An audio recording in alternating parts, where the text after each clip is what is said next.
Welcome back to the channel, everyone. Today we are discussing how to cop and predicting the resale prices of the upcoming Sean Wotherspoon and Atmos ASICS Gel Lyte 3 collaboration. After months of anticipation and really no announcement of a release date, today it has been finally confirmed by Atmos that these sneakers are set to drop on June 27th, exclusively online on Atmos Tokyo's website. The retail price is going to be $164, which all things considered isn't bad at all. Along with the shoes, there will also be a collection of t-shirts and bags for those that are interested. After a very successful collaboration between Round 2 co-owners Sean Wotherspoon and Nike back in 2018 on the Air Max 97, Sean is back at it with the use of corduroy, but this time collabing with Atmos and ASICS on a dramatically different sneaker model. Personally, I'm not a huge fan of corduroy on sneakers, but I definitely like the Nike Air Max 97s way more than the Gel Lyte 3s as a silhouette. As far as which collab I think is better, I feel like the ASICS are more creative in a way with all the replaceable logos, use of colors, and the mismatched pair. But I'd still have to go with the Nikes as the overall better collab, as the sneaker just looks better in my opinion and is one that I'd like to rock more. Getting right into how to cop this sneaker, as mentioned, these are going to be dropping on June 27th exclusively on Atmos Tokyo's website, atmostokyo.com, which I will link in the comments below. I will also be linking all of the information I have available, so please check the comments section for more. Considering this is an online only release, I don't expect any reason for delays like most of the other June sneakers have gotten delayed. Now, these might also see a release through the ASICS website at a later date and a stateside release as well, but none of that is confirmed.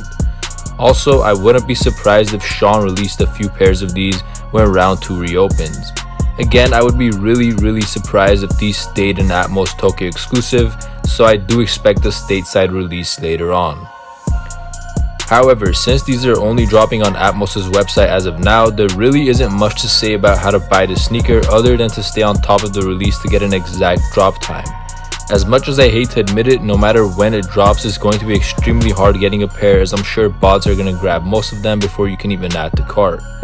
Hopefully, Atmos switches over to a raffle system so everyone has a more fair chance of getting a pair. Regardless, the one thing I would suggest is going for half sizes, as less people will enter for half sizes and your chances of copying online or even winning a raffle will be slightly higher. For myself, I've always had better luck entering half sizes, and so have others that I know.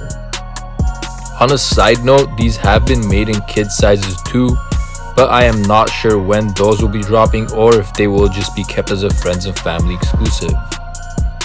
Alright, now let's get into the resale predictions for this sneaker. So I don't think these are going to do as well as the Nike collab is doing right now, but that doesn't mean there isn't room to make a lot of profit. Usually ASICS collabs are kept very limited, as we've seen with past Ronnie Fieg releases, and due to that, resale is always very high. Take a look at some of these collabs to get a better understanding of the prices I'm referring to, and some ASICS collabs that have been done in the past.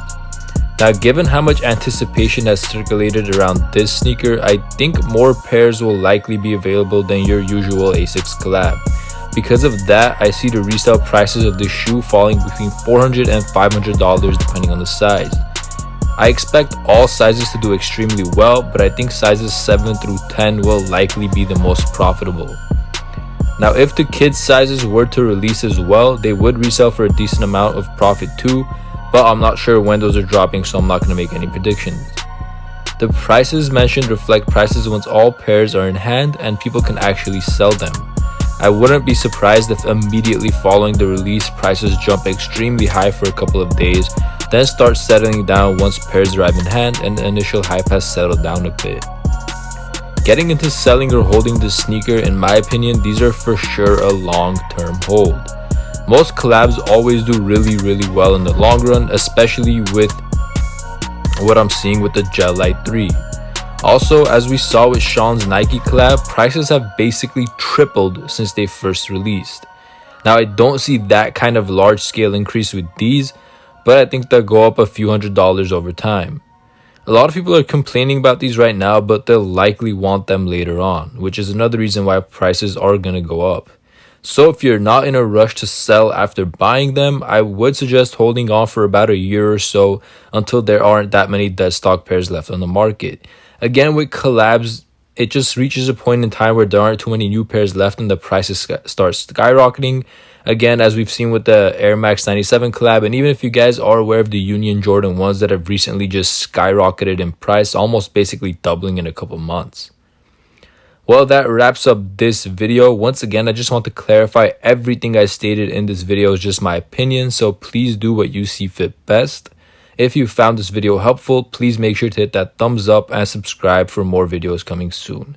Thank you and good luck copying a pair.